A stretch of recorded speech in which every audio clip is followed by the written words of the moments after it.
అమ్మా ఏమా జగన్ వాళ్ళు ఎవరితో పడవే ఈ జల్లుల పాలెం కుర్రాడు నాలంటే నాకు అనుకుంటున్నారే. అవునమ్మా అందులో వీళ్ళ పేరు మైసెట్ కుర్రాడు ఎలా తీసుకు వేసుకున్నాడే రావచ్చునా అన్నాడు. అమ్మా వాళ్ళు పెద్ద రౌడీ వాళ్ళు ఉంటారు చాలా ఉంటుంది. ఇక్కడ రౌడీ వాళ్ళు 20 రోజులు నా మంత్రానికి వెళ్ళి తీసుకెట్టేసి నన్నేం చేస్తారమ్మా. అవునా సరే కానీ నీ ఆట పాటే కానీ నా మాట ఇంత నాటుకున్నారేమమ్మా. ఏమిటే నీ మాట? ఏ మాట అమ్మా భవాని దగ్గర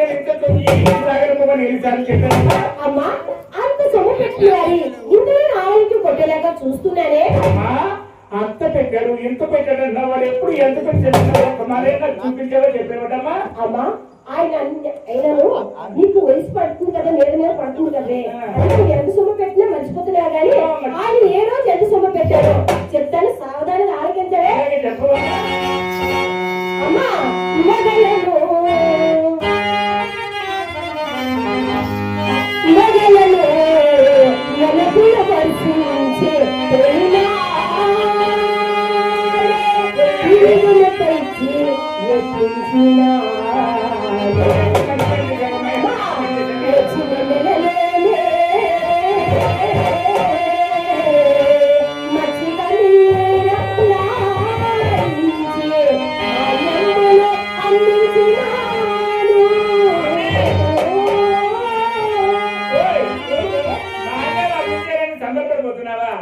ఒక్క విషయం తెలుసమ్మా సారా కొట్టుకు సారా కొట్టుకు మాంగలేంటమ్మా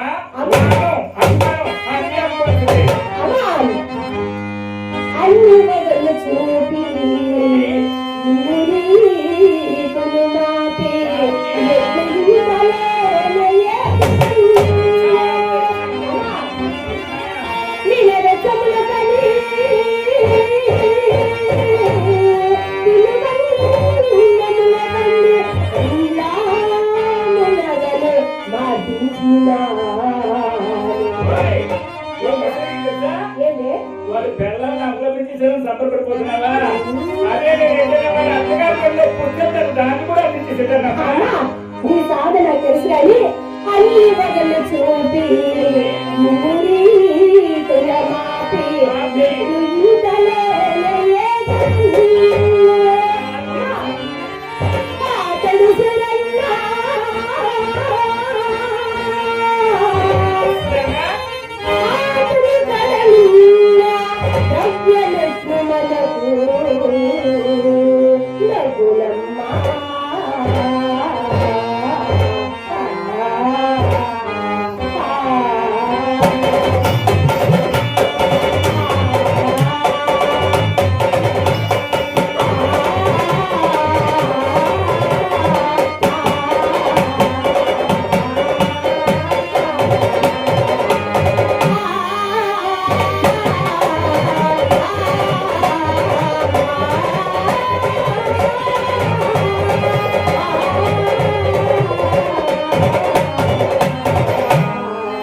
అమ్మా నీ కాలంలో నువ్వు అట్లా చేస్తురండి.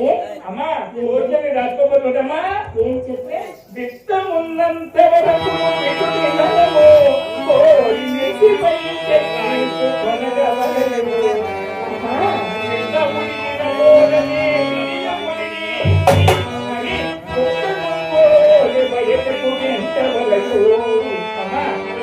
వాళ్ళ దగ్గర కప్పుడు వరకు చిన్ని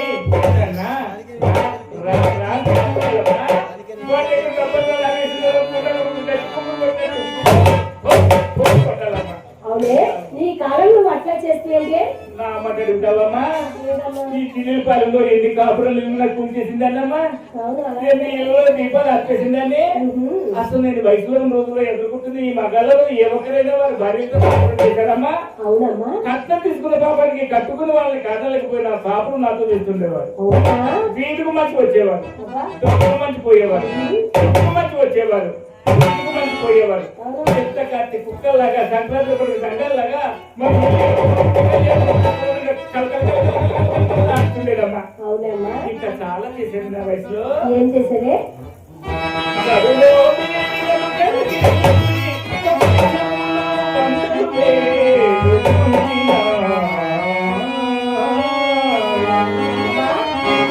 కాదే ఈ కడులోపి అంటే ఎవరే లోబెట్టి తెలియదమ్మా. బట్టి పిసినారులో అర్థం అన్నమాట.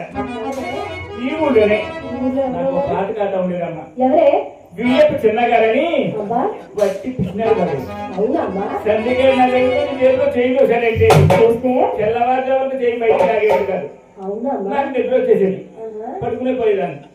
నేను ఎప్పుడు పట్టుకుంటానో చూచి తెల్లవారుజామున వెళ్ళిపోయేప్పుడు తుర్రున ఆ పెరట్లో మన సబ్బు పిల్లలు తుళ్ళు ముక్కలు రుంచుకుని చక్కగా దాచుకునేవారే ఆ చిన్ని గారు.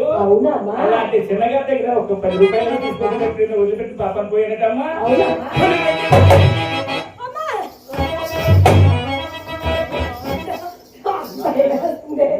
పులంటే కొండల్లో కొండల్లో పులంటే కొండల్లో తిరిగే పులి కాదు.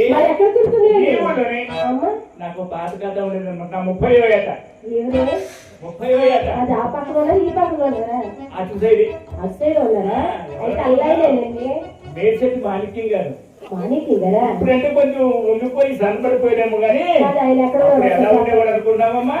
ఎలాగున్నారు? రాజులాగా మహారాజులాగా నేతాలకి సంపెట్టులు రాసుకుని కాళ్ళకి తిరుగు చెప్పులు వేసుకుని రాజు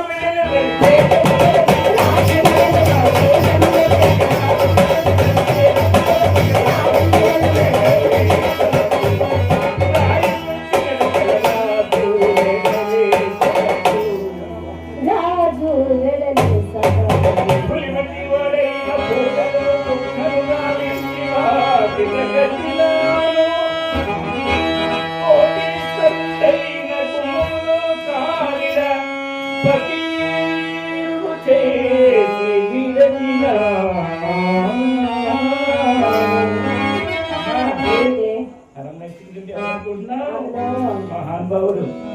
నాకు ఇష్టమైన కాక వాళ్ళకు గంగునాయుడు గారు. వాళ్ళకు గంగునాయుడు గారమ్మా.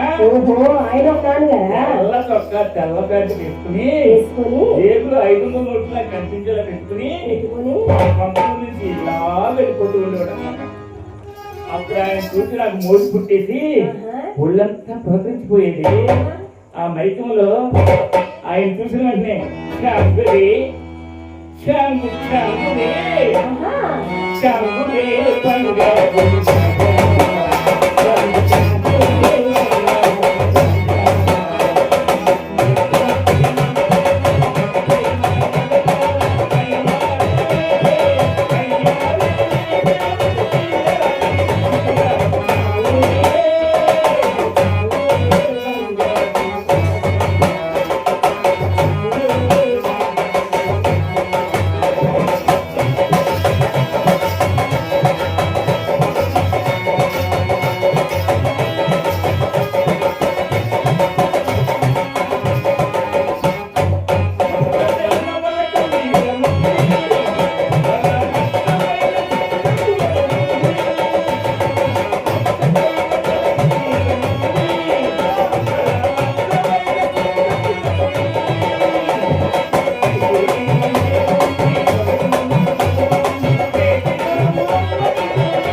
సారిపల్లి తాతారావు గారు వట్టవానిపల్లి గ్రామం.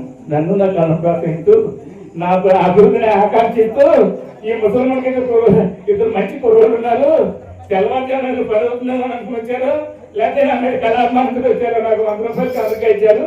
వారిని వారి కుటుంబాన్ని చక్కగా తల్లి చలం తల్లి కాచి కాపాడడం థ్యాంక్ యూ. మా నాన్న 5వ అందుకే నాన్న కోసం పాడిన వచ్చారా మా నాన్నగారు?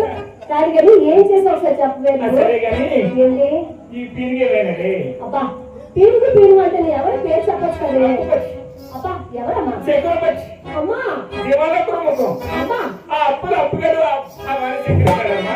అమ్మా అమ్మా ఈ రోజు ఎవరినో అప్పడిగినారండి, వారిని తప్పగా వేస్తారని వాగ్దానం చేస్తున్నారమ్మా. వారిని పట్టుకుని వారు వీరు గారు తారు ఎవరన్నారంటే వారిని గౌరవించండి. ఆ ప్లాట్ఫామ్ చెప్పులు కుట్టేవాళ్ళు కాపేవాళ్ళు కప్పు తీసేవాళ్ళు గౌరవించండి కానీ ఈ అప్పులు చేసుకుని తప్పించి తిరిగి ముండాకు నేను గౌరవించాలా ఓసి నీ అమ్మగట్టు మాడిపోను ఇంటికి ఎక్కడికి వెళ్ళాడే అమ్మా ఈ రోజు ఎవరో డబ్బు ఇస్తానని అప్పటికేనండి వారు తప్పక తెస్తానని వాగ్దానం చేస్తున్నారే అమ్మా ఆయన డబ్బులు తీసుకొచ్చి నా దోషిట్లో పోస్తారా నేను తీసుకొచ్చి నీ దోషిట్లో పోస్తానంటే నేను తీసుకెళ్ళిన నీ మొఖం అంటే రూపాయల